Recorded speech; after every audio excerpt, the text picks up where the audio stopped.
Hey, welcome back. So today we are going to put together another short video to speak about something I've spoken a lot about, that I brought it up a lot, RCCP, but really to back up one step, the healing for the patterning of life. Yes. And what we're going to discuss are a couple things. Why was it created? What does it actually mean? What's this healing for the pattern of life? What is this quadrant 1, quadrant 2, quadrant 3, quadrant 4, because that's really what it's about, that Jay's going to speak about. We know that it's there to create a strong foundation. Jay will go into some of the benefits of that, why you have to have this kind of foundational program, why you could actually have every client started on RCCP for the most part. I mean, they really necessarily could without doing any scanning. And then let's get into a bit of letting them know who's it for, how long are they taking it, how often, do I do it once, do I do it twice? So let's start. Healing the pattern of life. Healing for the pattern of life. This is, you guys will have this. It's also in the Physica Medica page 13, okay? Healing for the pattern of life. This is our framework. This is where we operate. If we needed a blueprint, not of the entire client journey, but a blueprint of ideas as to what we're doing in clinic, areas to focus on. And I'm going to explain this. So, the first phase of healing for the pattern life is called restoring cellular communication pathways. And Physica Energetics has a protocol, a remedy protocol designed specifically to do that, restore cellular communication pathways. It is designed to lay the foundation. So if we go over this specifically, we see open systemic drainage. Many people are in fight or flight. They can't drain. Many of us don't move, not draining. Many of us are dehydrated, not draining. Okay, so we need to open systemic drainage. There's a difference between drainage versus detox. Okay, so explain. Well, I'm going to give you guys a link. I did a podcast with Leanne Phillipson, Sprout It Right, all about drainage versus detox. You guys can learn about that. So before we can detox, we need to drain. Fantastic. Make sense? Yep. And what we mean by that. So let's call detox pooping in the toilet. Would you poop in a toilet that doesn't flush? I hope not. I hope not, because it ain't going to be pleasant. Right? It adds up. So we have to make sure that things can drain. That the toilet flushing, right? Things leaving the system properly, right? That's drainage. Okay, open systemic drainage. Nutrient uptake. So that's everything from digesting your food to assimilating your food, because what you digest and what you assimilate are two different things. Right? Do we have the capacity to actually break down our food? Hydrochloric acid.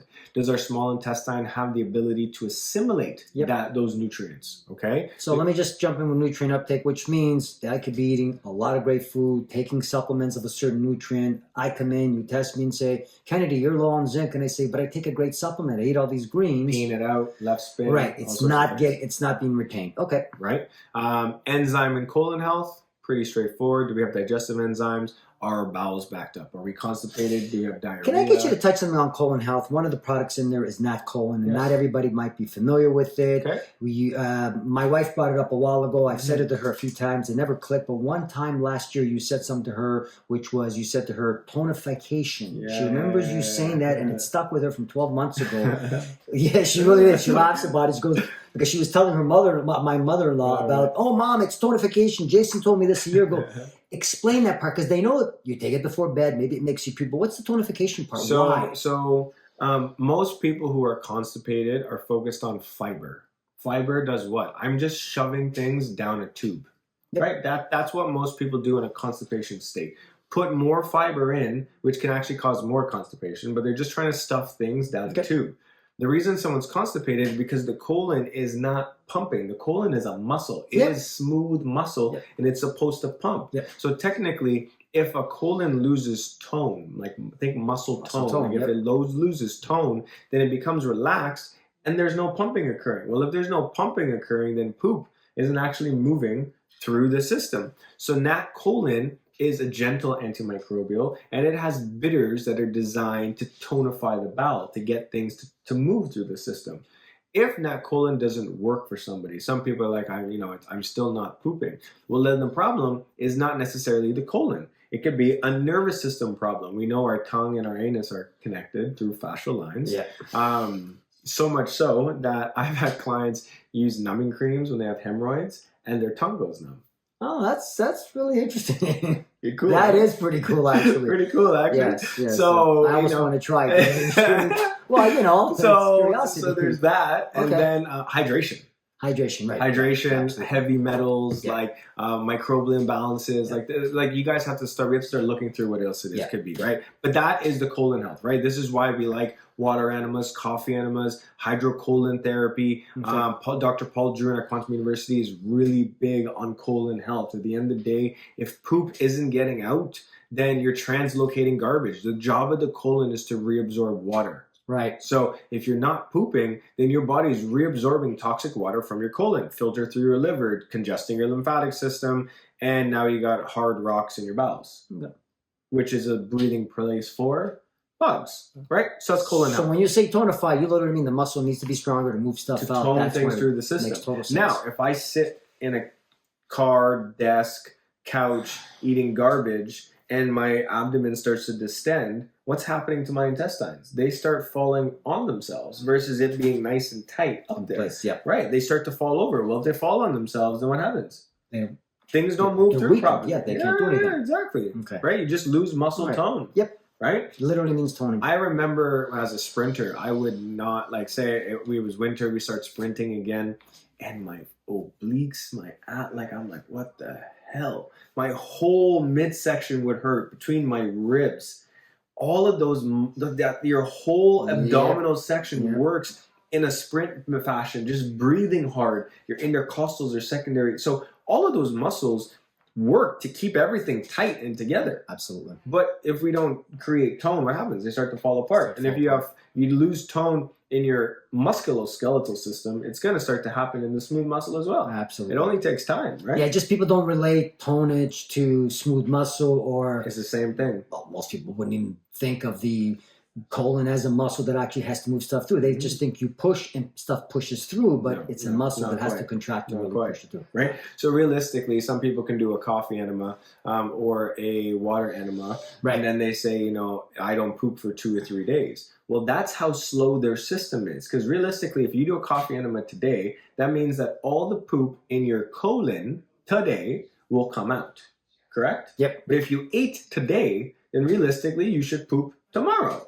Because what's in your small intestine will end up in your colon. Yeah. But in North America, our transit times are so slow, especially for women, that it takes 2 to 3 days to get stuff through the system. So coffee enemas don't bung people up. People are just pooping out stuff that's days old. Right. If you're pooping out stuff that's days old, how can you be healthy? I can't imagine how the body can rot and the stuff that it can create. Is, we always talk about foods and diets and wet diets. Imagine stuff that just will take anything that's wet and ferments, and it's wow, it's incredible. Well, Mike, the fish. It's hard to imagine that people have this inside themselves. I mean, even though we are kind of bacteria and stuff, but to ferment that way. Yeah. So imagine having compost. So let's say you can have compost inside for call it 3 days, 4 days before it starts to kind of really stink, right? So if we call 3-day compost or even 2-day compost, depending on the temperature, 1 day in a poop cycle, well, you're now looking at rotting compost that's almost like a week old,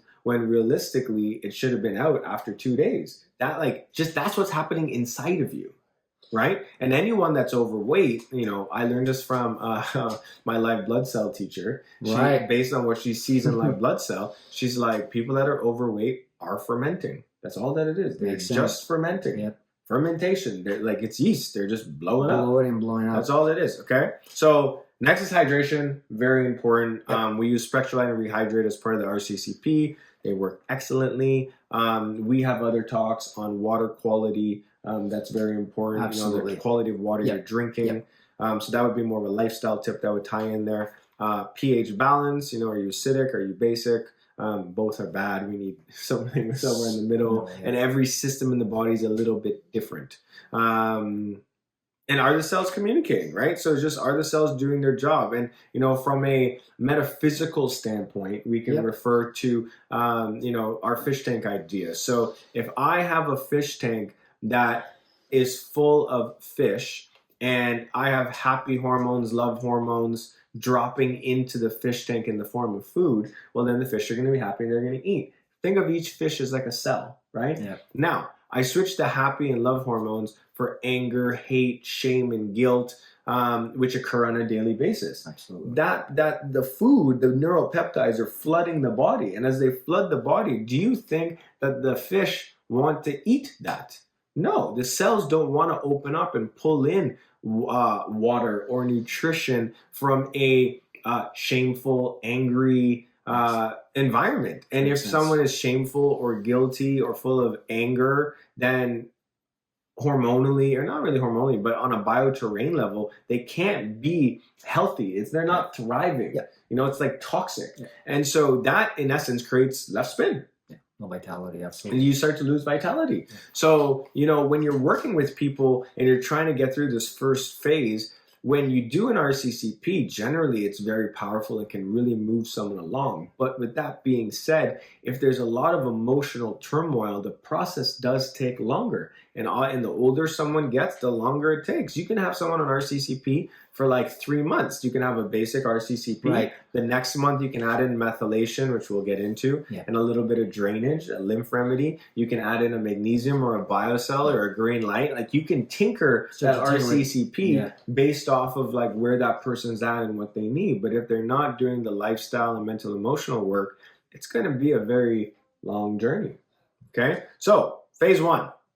Okay, so we get through phase 1. We've done our RCCP. As I said, phase 1. You can see here it says restore methylation pathways. So that's always an important thing that I personally do look for it in my first appointments. I generally blend it in to my protocol in the beginning using mainly RCCP remedies. But yeah, methyl B12, like that is a very important remedy. It's gold, literally gold, and it will solve a lot of problems for a lot of people. Okay. And once you have all these things working properly, they're sleeping properly, they're hydrated, they're pooping properly, their gut is doing a lot better at this point. If you tied in the diet thing, well, then they're still going to have some health things that may be like bouncing around, or they may not have a great gut yet. It might be better, but not great. And that's because of quadrant 2. Okay, quadrant 2. So we go into adrenal, liver, deficient bile, so liver, gallbladder, biliary tree, small intestine, and immune.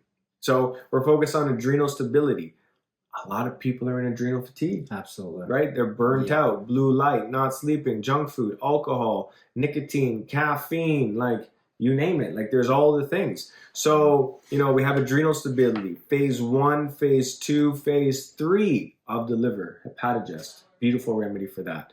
Deficient bile, liver gallbladder issue, toxic bile syndrome, okay? Small intestine, Peyer's patches, gut-associated lymphoid tissue. GALT. Which we use in RCCP. RCCP. Right? Allergies. GALT.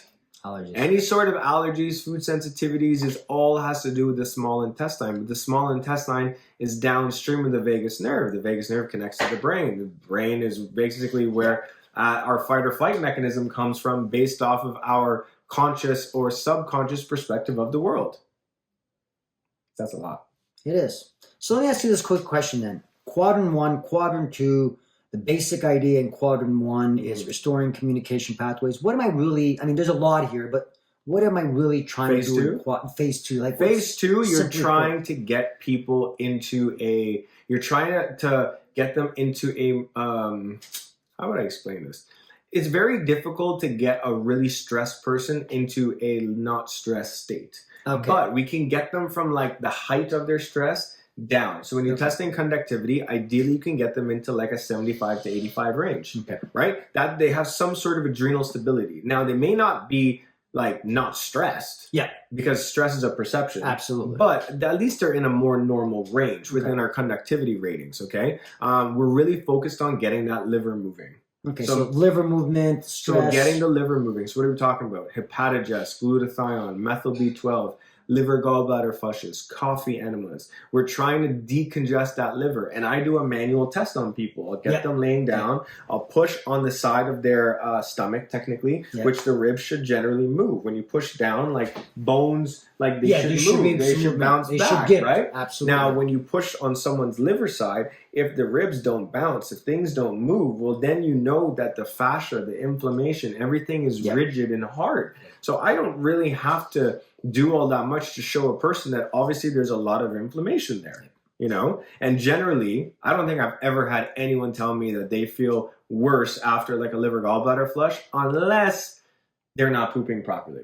Yeah. And why might that happen? Because the toilet's clogged. So does that mean You're trying to flush the liver? So they shouldn't have been doing it. They shouldn't have been doing it, right? And realistically, those are the people that don't do the coffee enemas because they feel shame or guilt around doing it, or they just think they're above it, and then they feel like crap afterwards because their bowels weren't working. It's in the document. Do a water enema or a coffee enema to make sure the way out is clear. Okay. And people have too much ego in this process, which is part of the reason why they're sick and they won't get better. Okay.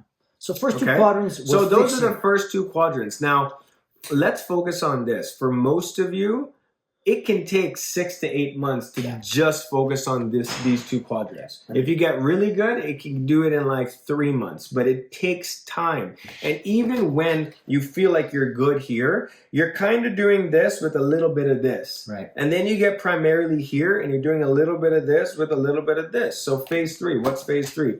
Phase 3, we're talking about opening local drainage, detox homochords, specific xenobiotics, imprints and inversions, and emotional miasm. So we're talking about transgenerational things, familial imprinting, societal imprinting. Yeah. We're talking about opening up specific drainage in specific areas of the body. Detox homochords, homeopathy, so powerful. Bacteria tox, can tox, chem tox. Like there's so many powerful remedies. So if we give an example, most people have candida.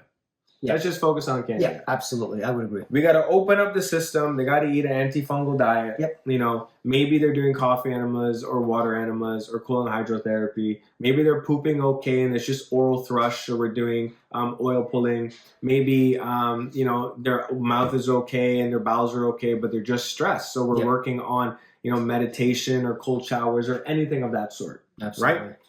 Now, we know they're not methylating, so we get a methylator in there. Their diet is going well, but they're stressed. So we got to start to rebuild their adrenals. Well, we're rebuilding their adrenals. Now, if we think of the gut as, you know, a forest floor, if I have a predator chasing me on the forest floor, then I'm going to try and get up a tree in a treehouse to like hide away. Okay. Well, if I start putting in some antimicrobials like a wild olive oregano or, you know, Lepocho, which is like, what is that one? Paul Darko tea. It's an antifungal tea. You start putting in some things, well, then you can clear out the GI system, but they tend to go up and hide in the liver. So I have many people who don't do the liver gallbladder flushes and they can't really get rid of the fungal problem because they don't solve that, right? So now the person is doing pretty good. You're doing testing with them and everything's in the green. Well, I'm like, is it really gone?